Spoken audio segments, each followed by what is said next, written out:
Welcome, everyone. I hope you're enjoying Empower 2021. This session, New Summary Report Formulas, the process formerly known as stats tables, is one that I am super excited to deliver to you today. The features and functionalities we're going to discuss and demo today are a soapbox of mine that I have been really wanting for a long time since I've been at Quickbase. Before we jump in too far, I just want to introduce myself. My name is Adrian Lloyd. I am a senior manager on the customer onboarding team. I've been with Quickbase for just over 5.5 years. I started on our care team and then started as part of our CSM organization, which split off into a bunch of different groups. And now I'm managing part of our customer onboarding team. So I've been working with customers since day one. I've helped people troubleshoot, develop, and build applications. And this is one of the number one things that has always been a big struggle for myself and customers, are statistics tables. And we're going to talk about how the new things that we've implemented to help solve that. So there's a couple key takeaways for you all today. The first and foremost is just learning what new summary report formulas are. Some of you might already be familiar, and others may not have heard about these yet. I want to show you how they can significantly simplify your app design and really enhance your summary reporting. We'll also discuss some of the upcoming enhancements to this feature, and then we'll walk through some demos to really teach you how to implement these summary report formulas and give you some examples to reference later. In the spirit of those demos, you should be able to reference the Exchange application, as well as a document that outlines step-by-step what we're going to go through in those demos today in the related content section of this presentation. So quick agenda, we're going to talk about where we've been, where we are now, where we want to go, talk through that demonstration, and then wrap up and review, and then we'll have a Q&A section. So just to level set with everybody, I know that everyone comes with a different level of expertise in Quickbase to Empower, so I want to make sure everyone understands why we're talking about what we're talking about today.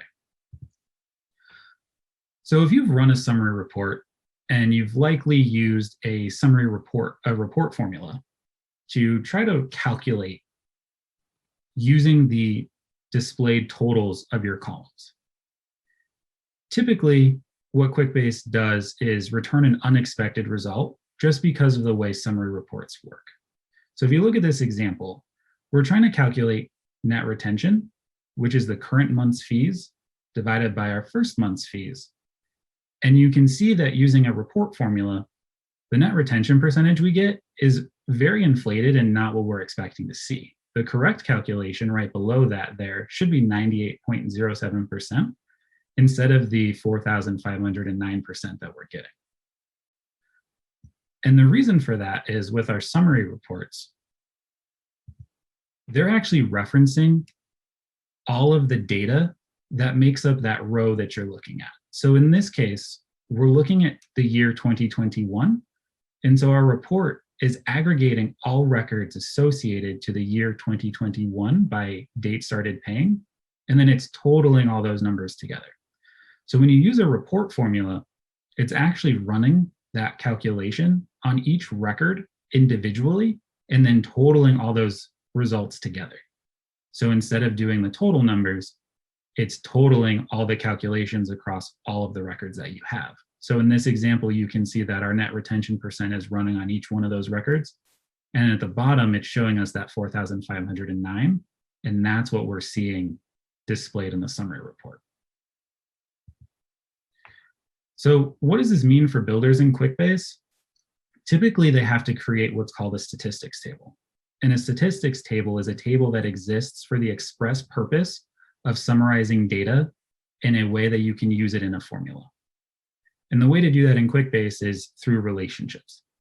So you create another table, you create a relationship to your source of that data, and then through the relationship, you create summary fields.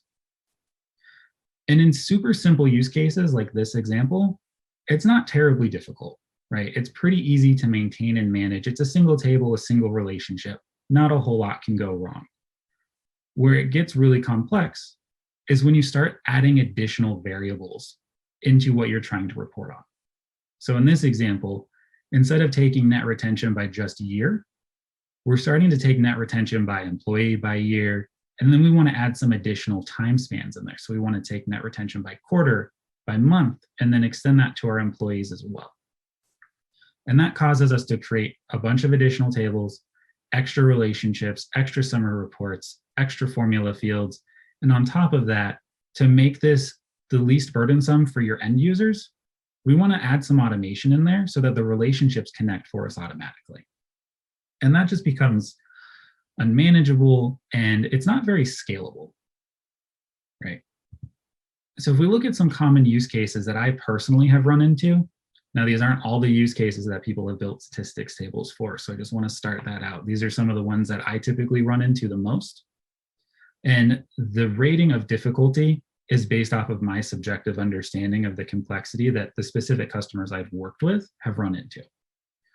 So something like commission calculations, the overall app structure for that isn't very challenging, but then you talk about the variability that people want to report on.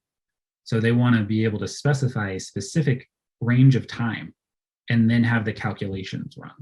And with statistics tables, because those records have to exist, you'd have to create a record for each variable time span that you're looking for.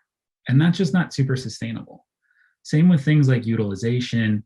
Budget tracking is a little bit less complicated because you're typically have a set number of variables you're working with, but it's going to end up being more than like 2 statistics tables. And then net retention and survey scores are pretty simple because you're usually running those calculations on a year, maybe a year in your employees. But in general, all of these are going to get a lot easier, and we'll explore that in just a second. So where are we now? I think the key word here is simplify. Drastically simplified this process. And what has been created and released GA as of April 18th, 2021, is the ability to run calculations using the summarized data.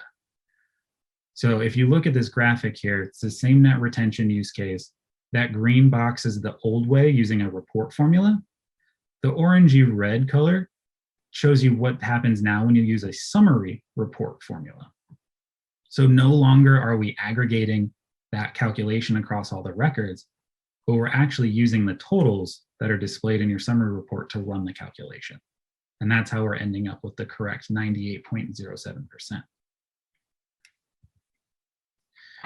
And we do this through 3 very simple steps. So I didn't outline or spend too much time on creating a statistics table, but generally it's at least 6 steps to create a series of statistics tables. We've brought that down to just 3 using summary report formulas. And it all depends on this new function where you can define what we call summary variables in your report. In summary variables, you choose a field and you choose how you want to summarize that. So just like you choose a column in the summarized data section of a summary report, you do the same thing to define your variables. And these act in the exact same way. They represent a total on the back end that Quickbase then uses in your calculations. And you have the same functionality available to you. You can take totals, you can take the averages, the maximums, the minimums, etc. The one difference here you'll notice is that in that orange box, it creates what we call a name. And that's what specifies what value you want to use in the formula step. One thing to keep in mind here is you can have a max of 10 variables per summary report. So it's not an unlimited number. You will likely need to create multiple reports depending on the complexity of your own individual use cases. But then you can use dashboards to display them all at once for your end users or your executives. Step 2 is then to create your formulas, right? And just like a report formula, you first have to name it, choose your field type, and then depending on your field type, you might have some additional options. And then you write your formula. But you're actually writing your formula using those variables you identified in step 1. And you'll notice when you click choose variables and functions, the only options available to you are those variables that you identified. And this is because they are aggregates of all of your data, right? So you can't use a single field value in these formulas because that formula will not recognize that field unless it's an aggregate. It will only take it as an aggregate. So keep that in mind. You can combo them with report formulas, which we'll actually demo a little bit later, to help overcome some of those things you might be trying to do.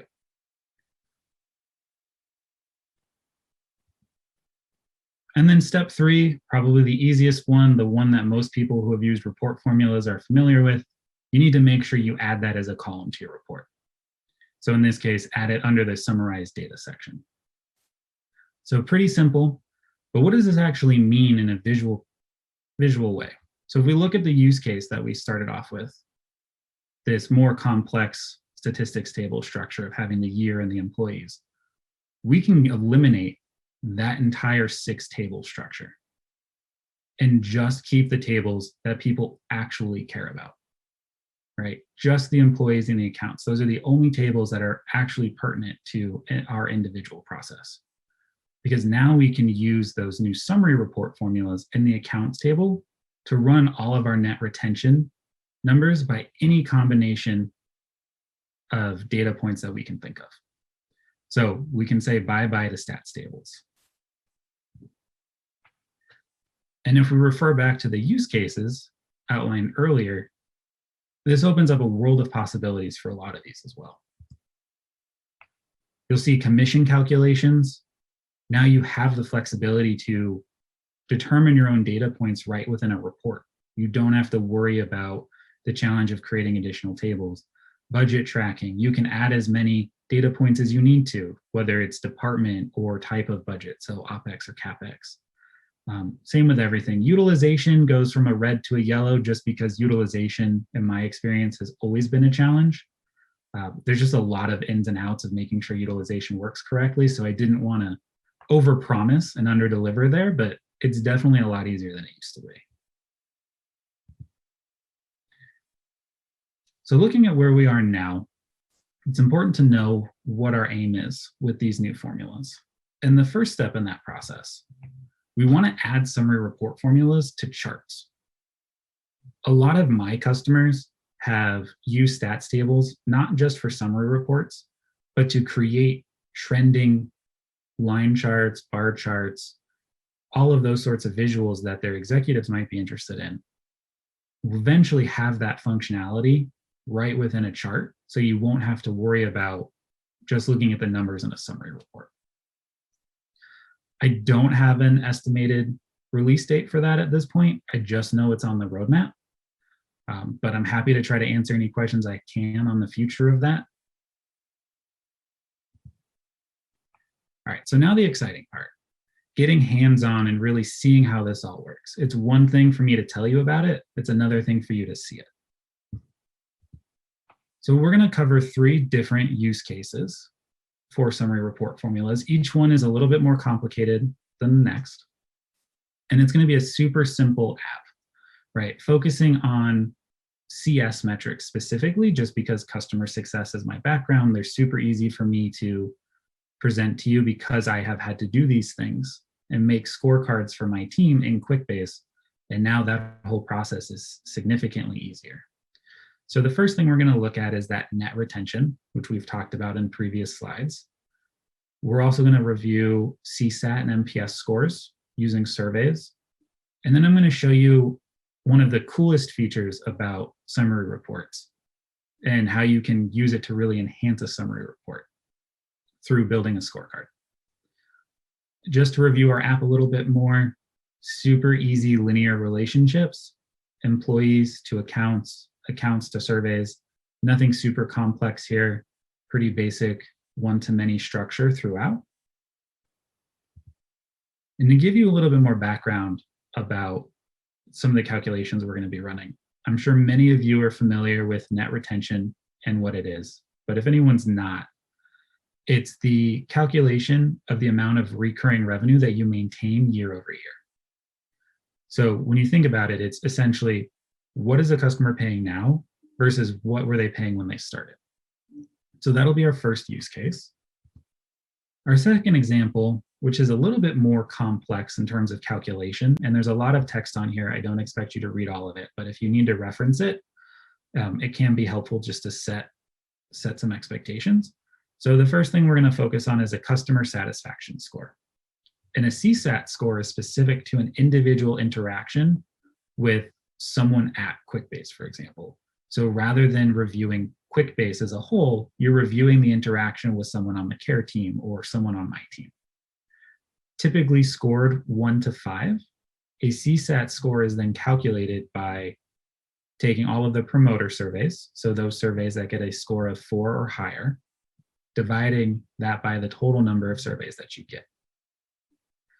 A net promoter score, which is how you review a product or company as a whole. So for example, would be, how do I feel about Quickbase on a scale of 1 to 10? We calculate NPS by taking the number of promoter surveys, so any score that's 9 or higher, subtracting the number of detractors, any score that's 6 or lower, and then dividing that number by the total number of surveys.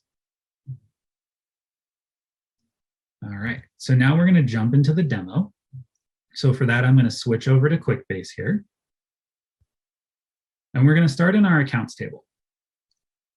And just to review again, we have the employees, the accounts, and the surveys table. Well, we're going to start in accounts because this is where we're going to run our first use case, our net retention.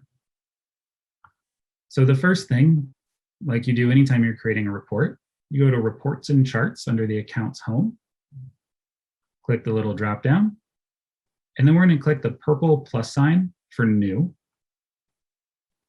We're going to choose a summary report, and we're going to go ahead and hit Create.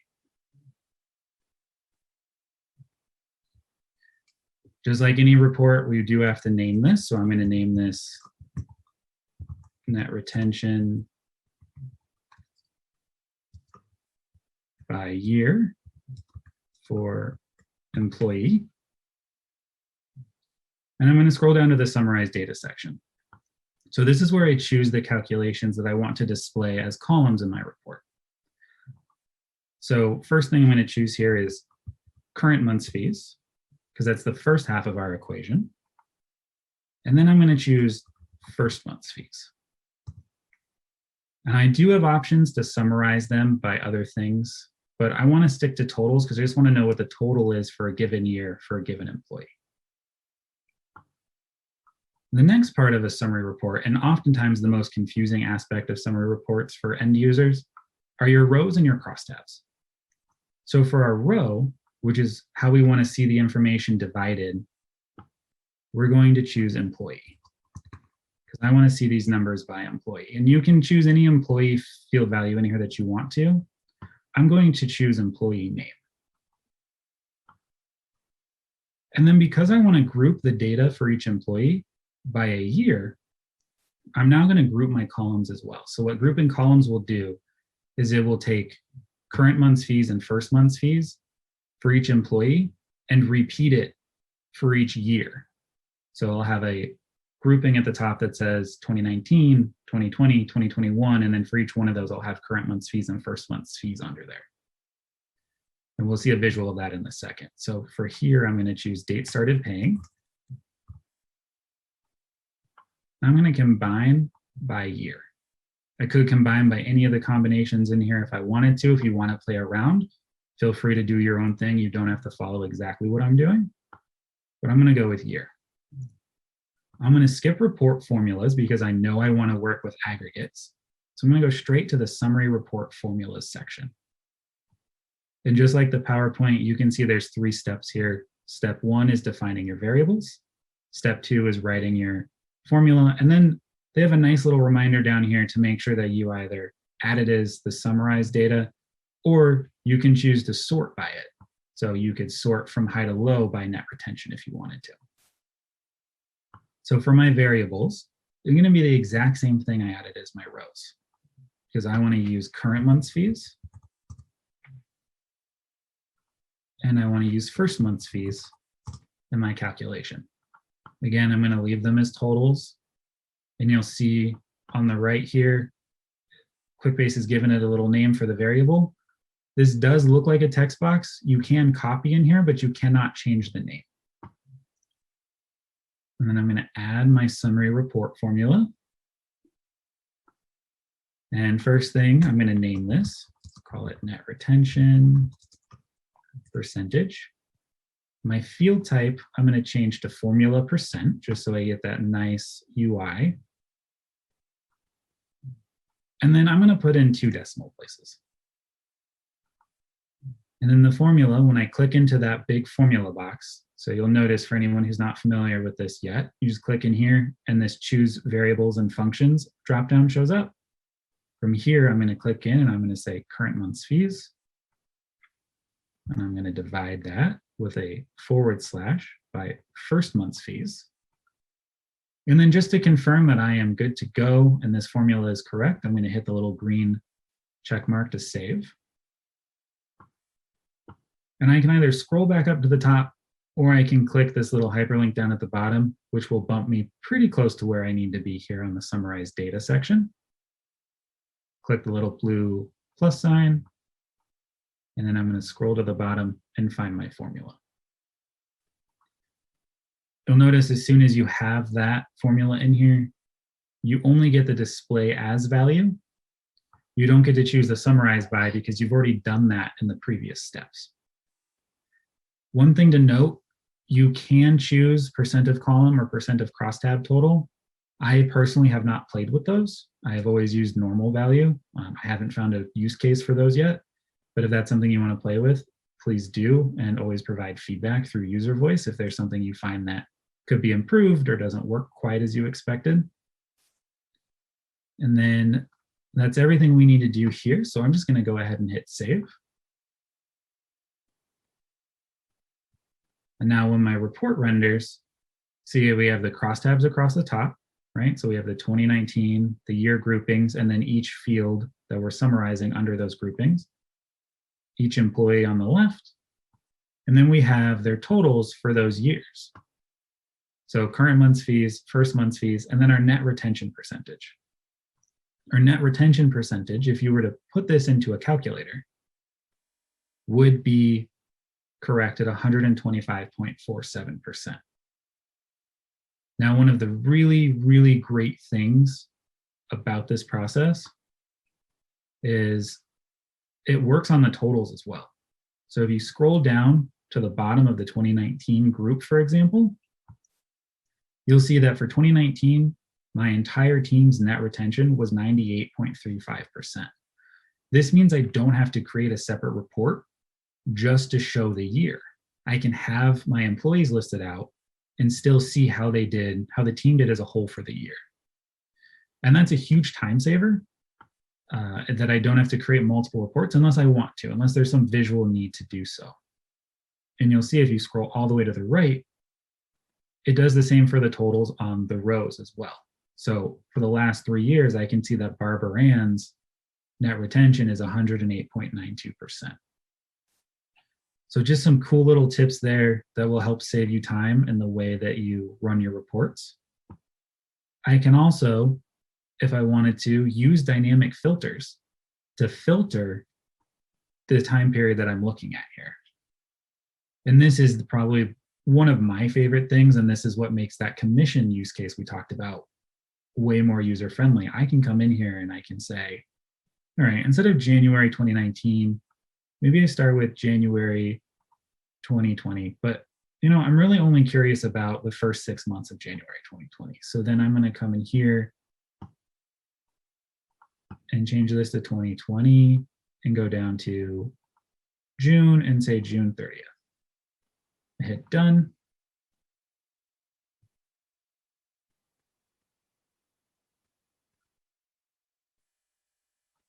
And it did not save my dates, which is why that's not working. So let's try this again. 2020, 1st to June 2020 on the 30th, hit done. There we go, that's better. Those calculations automatically have updated for that time period. Although it's grouped by 2020, it's only running the calculations for records where date started paying is within that 6-month time frame. So I can slice and dice this information any way I need to right on the fly, which is something that wasn't even available with statistics tables because you had to have a static parent to reference. So you couldn't have this dynamic. ability with statistics tables. So it's a new functionality that we now have available with this feature. So that wraps up that first use case. The next use case is definitely a little bit more complicated. So we'll go through it a little bit more slowly. And for this, we're going to go to the surveys table.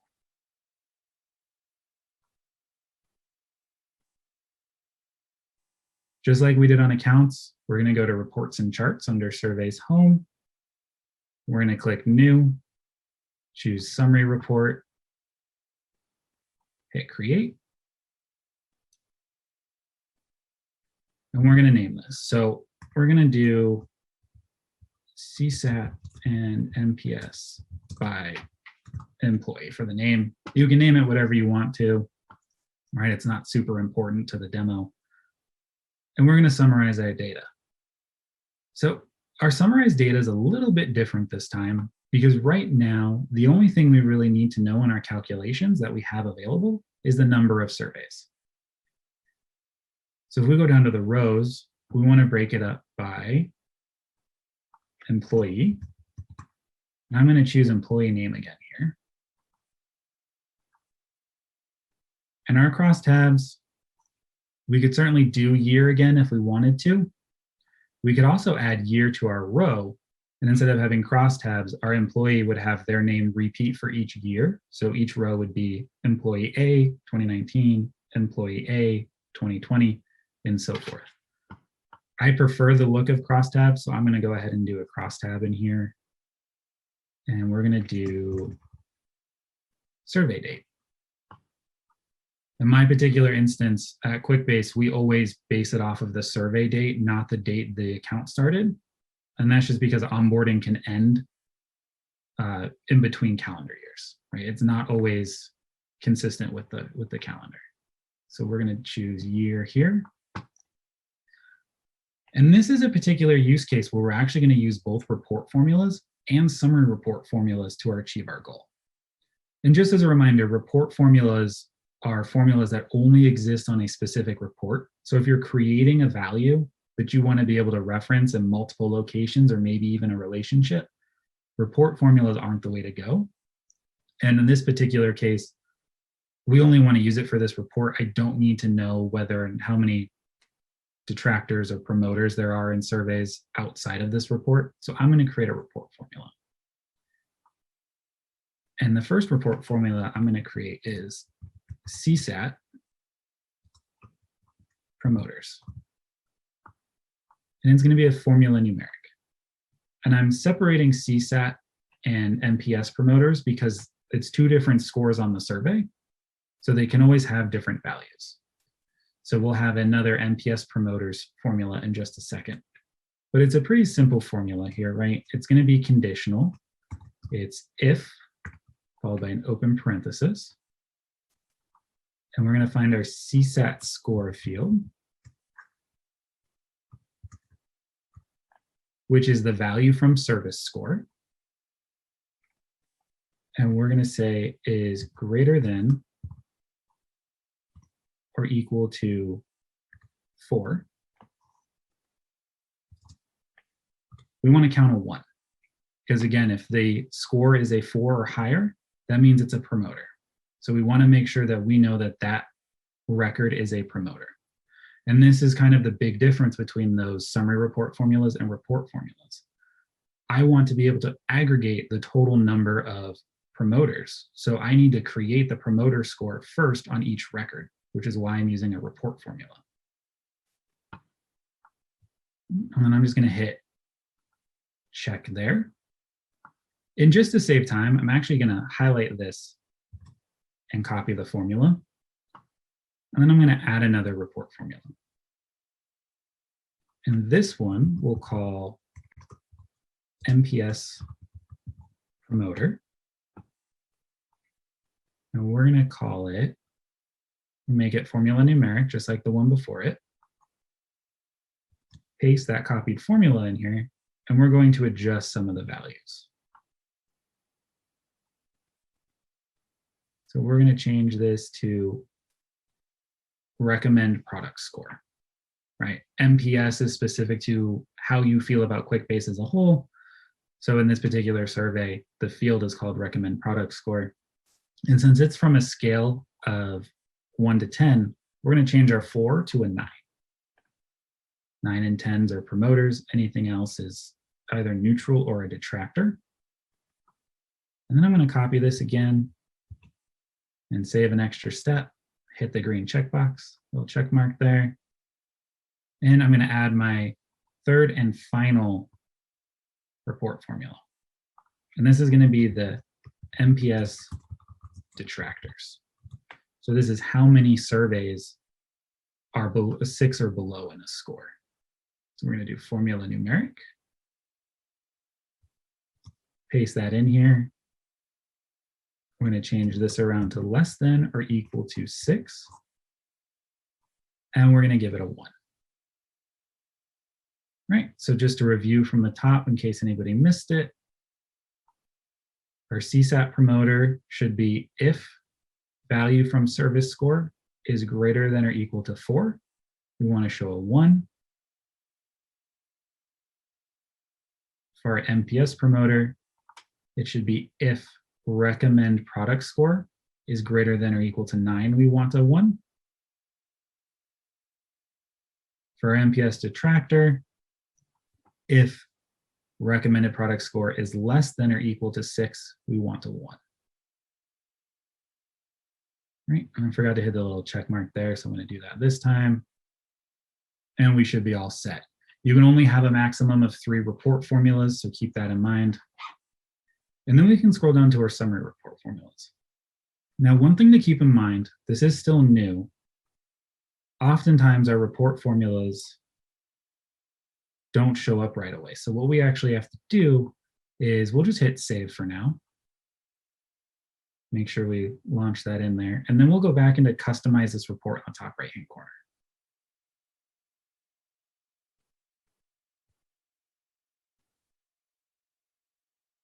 And I'm going to scroll back down to my summary report formulas. And this time, when I click on select a field, scroll down to the bottom, I will see those report formulas in here now as usable, as referenceable fields. We'll choose CSAT promoter, and then I'm going to choose NPS promoter, NPS detractors, and I'm going to follow up with, at the very bottom, number of surveys. So I always need to know the total number of surveys to do my calculations. What's important to know here is when I add a summary report formula, when I go to choose my variables, you'll notice that the fields, the variables show up in the exact same order in which I added my variables, right? So it's typically not alphabetical. If I had added number of surveys first, that's what would show up instead of CSAT promoters at the top of the list. So keep that in mind. Sometimes you might be able to save yourself time if there's a particular value you know you need to use more regularly. So this report formula, I'm going to call CSAT score. And I'm going to make it a formula numeric percent again. 2 decimals. And then my simple calculation in this case is just the CSAT promoters divided with a / by the total number of surveys. So I'll hit the little green check mark there. And then I can scroll down and add another summary report formula. And this one is going to be my NPS score. And it is also going to be numeric percent. 2 decimal places. All right, so this one's a little bit more complex. So we're going to start with a parenthesis for order of operations. And what we want to do is take the NPS promoters minus the NPS detractors. So those 2 things are going to be in our parentheses so that that happens first. And then we're going to divide that by the total number of surveys.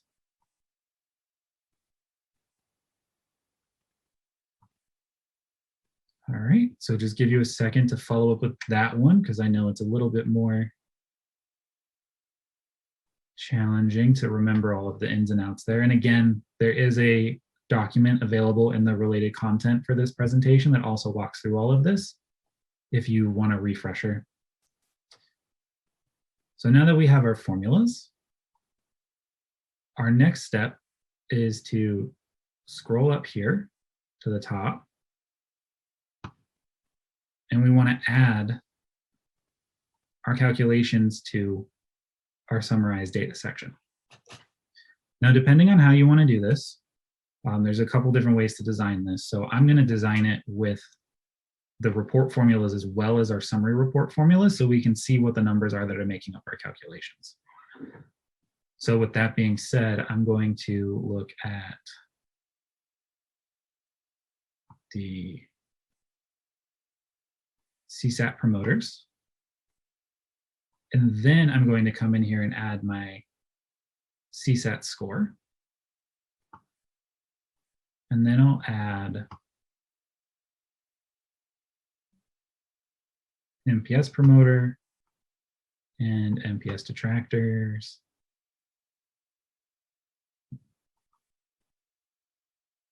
And then I'm going to add the NPS score.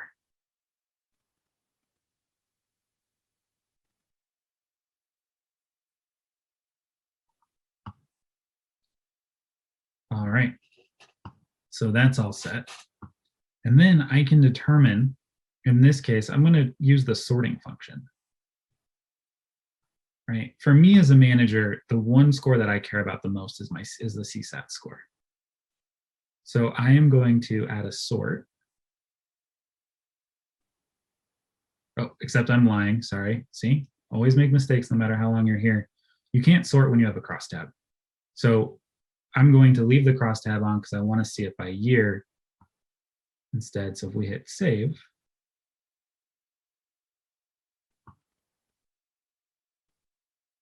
total number of surveys for 2019 is 40. Total number of promoters out of those 40 is 14, so we get 35%. And then our NPS score, unfortunately for Barbara Ann, is a negative 32.50%. Because there's 8 promoters, 21 detractors, so 8 minus 21 divided by 40 gets you the negative 32.5%. And just like the last time, you can see the totals. So Barbara Ann for the last 3 years has a negative 29 NPS and a 35% CSAT score.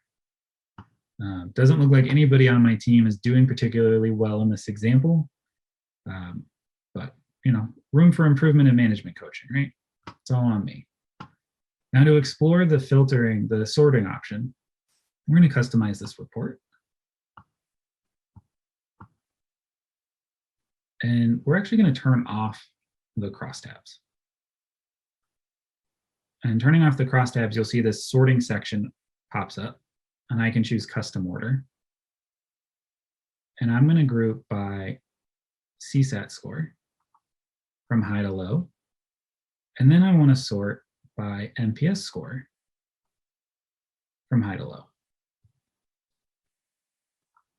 And just because I don't want to see all of the data across the last 3 years, I'm going to add a quick filter here.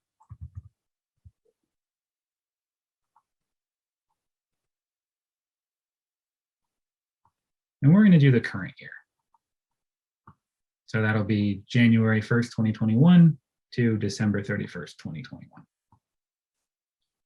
So I went through that pretty quickly. So I'll scroll back up here just so you can see the sorting again if you want to follow along. So sorting by CSAT score and then NPS score. Again, feel free to just experiment and do whatever calculations you want to run in here. And now if I hit save, we'll see that my employees are listed in a completely different order rather than being alphabetical by their employee name. So I can quickly see who's doing really well on the CSAT score and then their NPS scores. So that's an example of when you would use report formulas and summary report formulas together. Now for the last demo, I want to show you the piece that I'm super excited about and I think is really jazzed up a lot of customers who have already used this. And that is the ability to use rich text formulas within a summary report. So this one's already created, so there's no step-by-step instruction here. It's just a demonstration. But what I've done here is I've created 3 summary report formulas that are all rich text formulas. And I've added an HTML so I can quickly look at Barbara Ann and see, all right, her metrics, 80%. She's currently at 43%, so that's in the red. Negative 63% for the NPS, that's also in the red. And then net retention should be 120% and 91%. I'll show you how I got the net retention calculation into a summary report on the surveys table in just a second. But the really fun part about this is if I scroll down, I can quickly see like, okay, Justina's doing all right on net retention, but I can also see really quickly that everybody's doing terribly on CSAT and NPS score. And just like the totals in the other reports, they honor the rich text too. So you can immediately see how the team is doing as a whole against your metrics. So if I jump into the back end of this report by clicking Customize this report in the top right-hand corner, the thing that I want to walk you through is how I'm getting net retention in this report.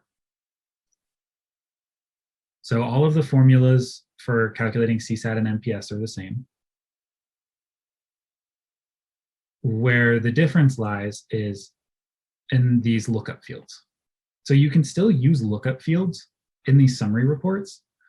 The thing you want to be aware of though is because those values are the same for every child related to that parent, you want to make sure you summarize by an average. Because if you summarize by a total, you're going to add that number exponentially for every child record that you have. So you want to make sure you do an average so you get that single value. And then you can use that calculation in any of your summary report formulas. So in this case, we have the CSAT score, we have the rich text for NPS, and then we have our net retention. And so all I'm doing is taking the average of my lookup field of current month's fees, dividing it by my average of my lookup field for first month's fees, and I can get that calculation. So what that means is you don't need to jump around all of the different tables to create reports to summarize data anymore. Right? I can run all of my calculations directly from my source table. And I think that's something that's really powerful about these. Before, if I wanted to see all these numbers together, I'd either create statistics tables or I'd have to create summary fields through the surveys to accounts relationship and then do all the calculations there. Now I don't have to worry about that. I can do it all right from the surveys table because that's where all of my data exists. All right, so I hit save again, and we come back to this report. So that's the end of the demo portion. I'm going to jump back into the PowerPoint in just a second to wrap up. But I just want to emphasize how much more simple this whole process is now. If I had wanted to run these calculations by year, by employee, dynamically change it by survey date, which also works with the rich text. So I could change that here and it'll show me if I just wanted to see a specific year. I just choose my range and I'm good to go. You can.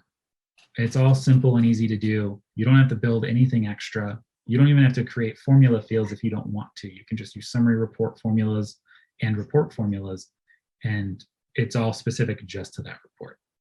So if we switch back to PowerPoint, that's the end of the demo portion, and we'll just quickly wrap up here, and then we'll have some time for Q&A.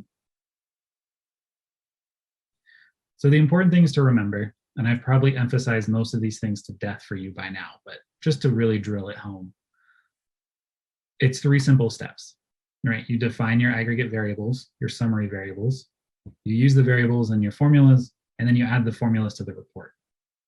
The piece of this that might require some additional support for you all as builders, depending on your comfort level with formulas, is just the formulas part, right? That's a quick care case to help you get to that point.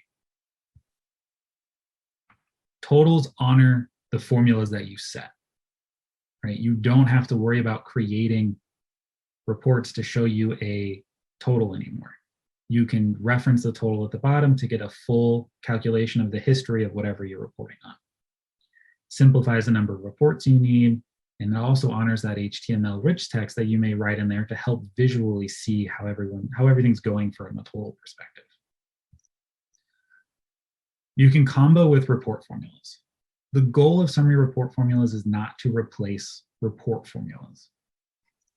We want them to work together, and that's how you're really going to enhance the power of your reporting. So you're always going to use a report formula when you want to create a formula specific to that report. Don't need to use that formula in other places. And when you want to create a formula at the record level. So you want to run all of your calculations specifically at the record level. And that's what we did with the CSAT and NPS, trying to calculate detractors and promoters, because we needed to know at a record level if that record was a promoter or a detractor. Then we used summary report formulas to aggregate our data across all records. And so we took those report formulas, and we used them in our summary report formulas to aggregate all that data to run the correct calculations for CSAT and NPS scores. Dynamic filters, right? You can dynamically manipulate your data on a specific date range and have everything calculate. So no longer do your end users have to navigate to the right report or create an additional parent record or anything like that. It can all be done right from the report. Super easy to use. And then last but not least, rich text, right? You can make your data pop. You no longer have to look at the black text of a summary report anymore. You can now make those numbers pop. Depending on your skill with HTML, you can make an entire scorecard. I am terrible at HTML, which is why I didn't bother trying to walk you through it. I steal all of my HTML from other people and then tweak it to my needs. But if you have the skills, there's a whole lot that you can do with that power to really make your summary report something special. So now we're going to jump into Q&A, but before we do, I just want to remind everybody to please review and score this session. Always appreciate the extra feedback. It's the only way I can get better at this and make these presentations more meaningful. And if you have any additional questions that we don't have time for, just feel free to go into the Power 2021 sessions Slack chat room, and you can always @ me. You can also feel free to message me directly. Again, my name is Adrian Lloyd, and thank you all for attending, and now we'll jump into a live Q&A.